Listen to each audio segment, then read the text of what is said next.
4주차 바이블 트래킹을 시작하기에 앞서 3주차 본문을 정리합니다. 사무엘과의 캠핑. 미스바에서 사무엘과의 캠핑을 시작해 보겠습니다. 사무엘에게는 모세에게도 여호수아에게도 붙여지지 않았던 사사라는 직함이 있었습니다.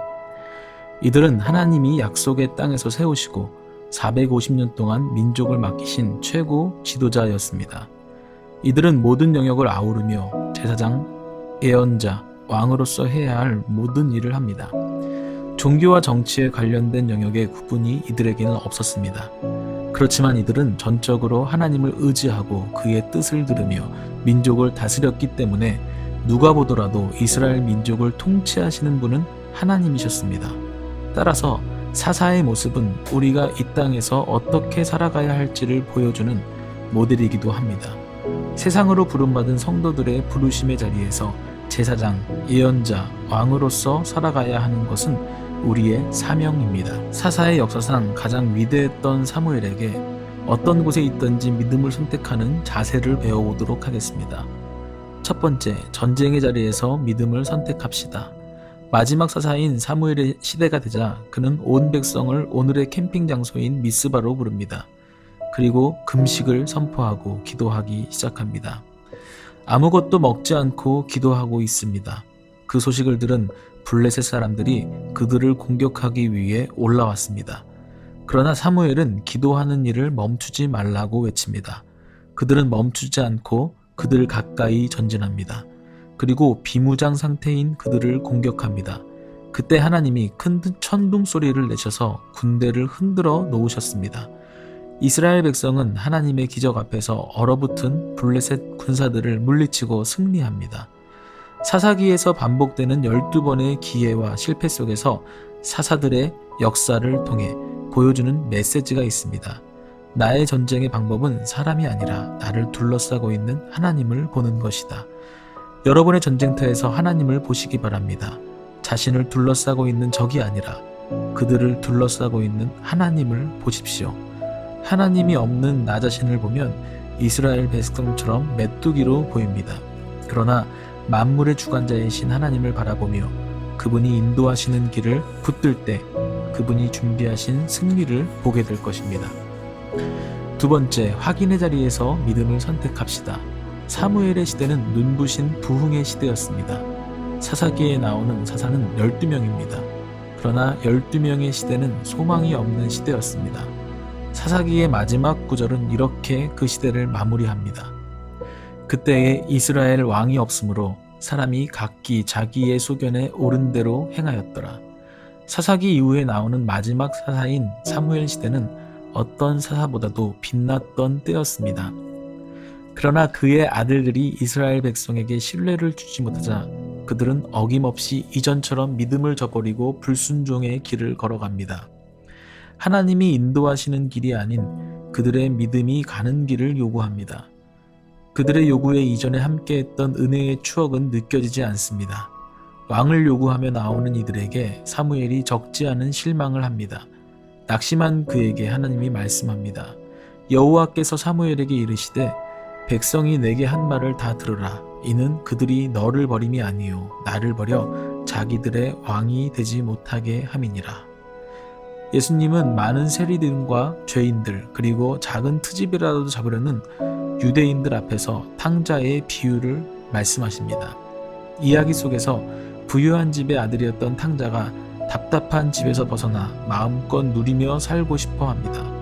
그래서 아버지를 조릅니다. 나가게 해달라고 유산을 달라고 합니다. 아버지는 들어줍니다.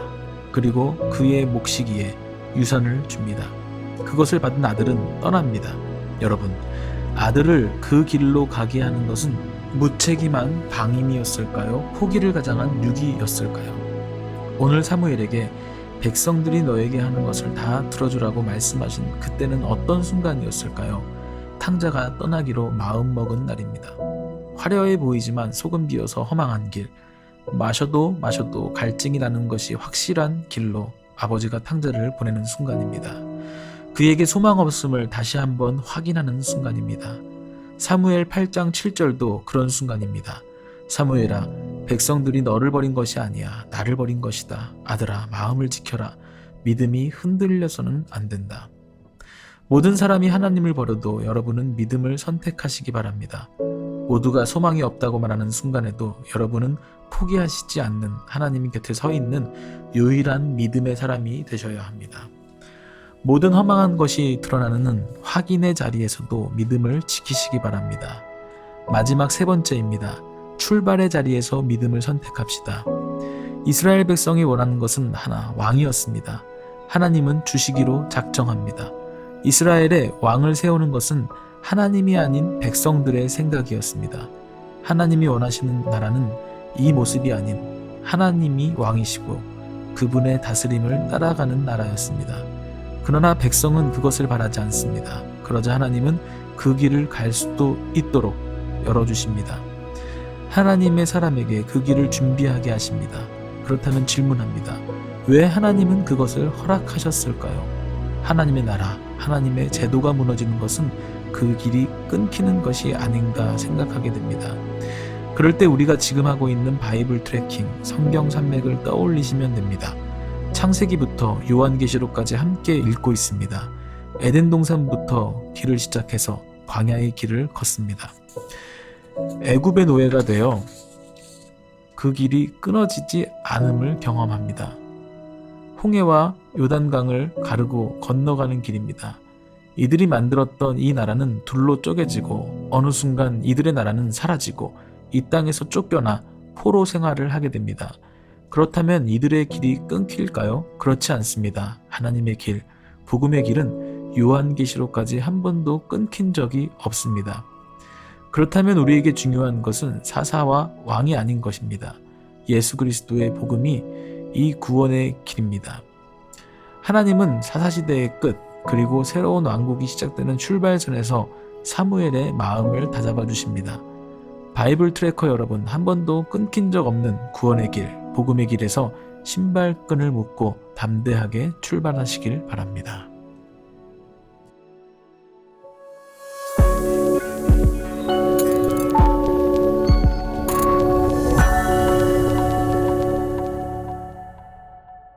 네 번째 깃발 강의입니다.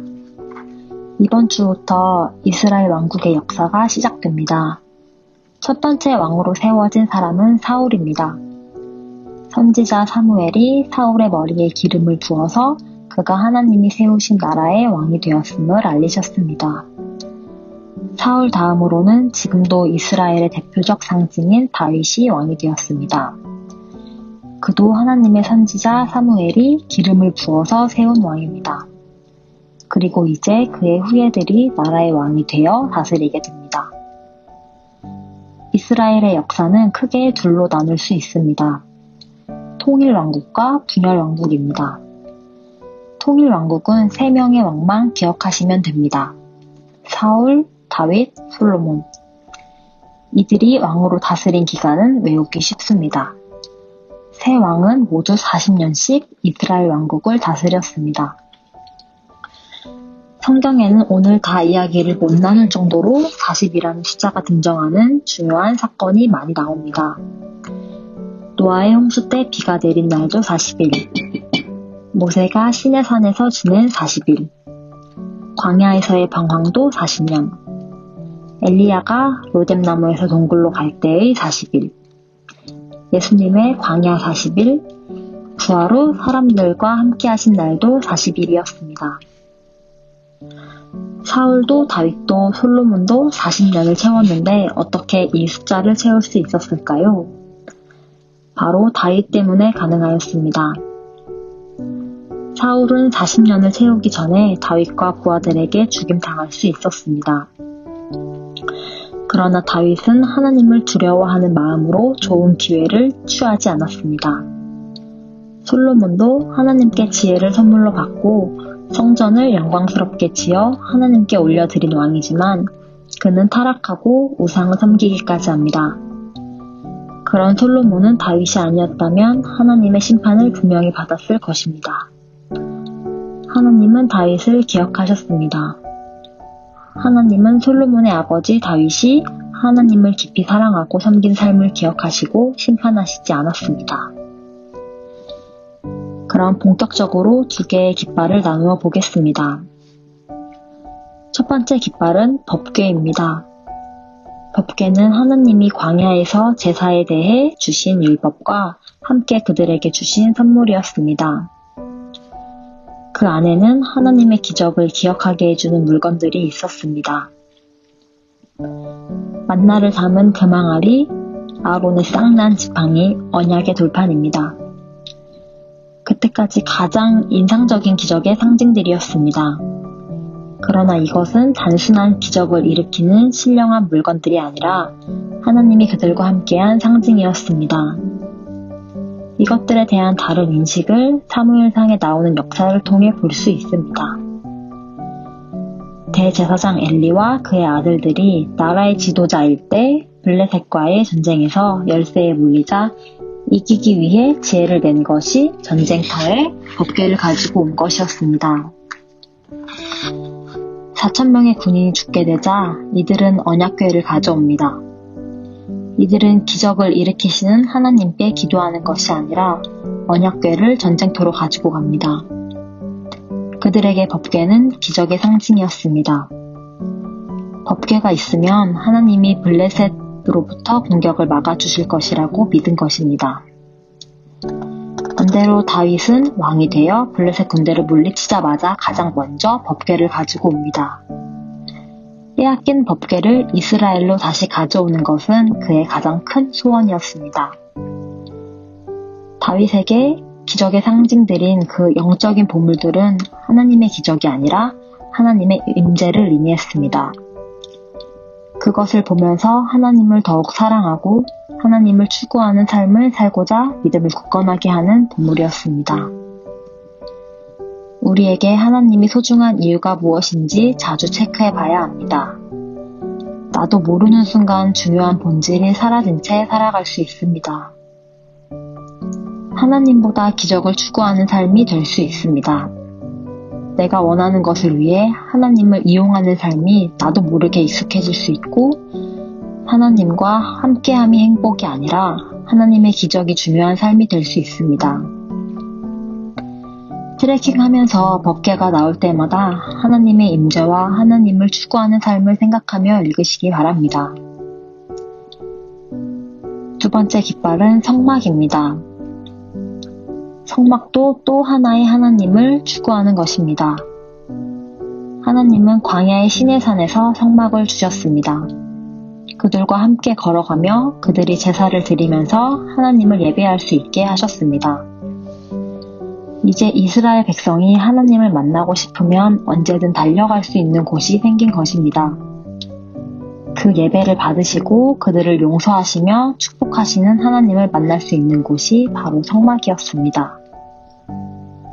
다윗이 왕이 된 지 얼마 되지 않았을 때 그의 눈에 성막이 들어왔습니다.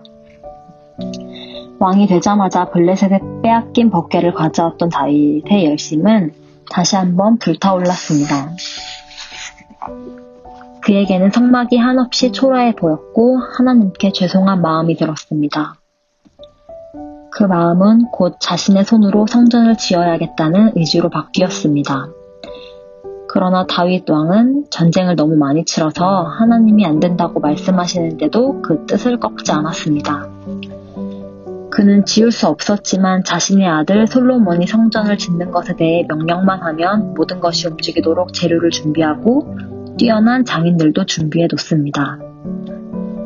하나님을 추구하는 다윗의 열정은 성막에서 성전으로 이어지고 그 성전은 솔로몬을 통해 이루어집니다. 이 시대를 살아가는 우리에게 성전은 무엇일까요? 성경은 이렇게 말씀합니다.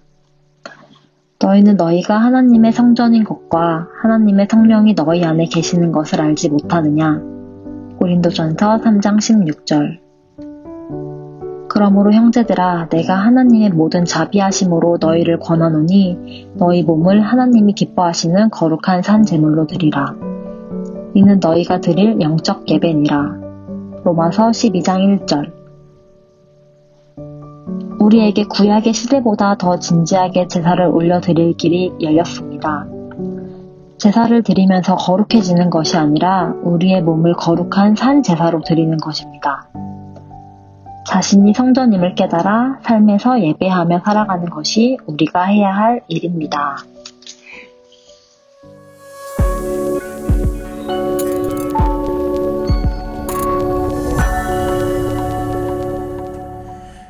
이번 4주차 바이블 트래킹 본문을 확인하도록 하겠습니다.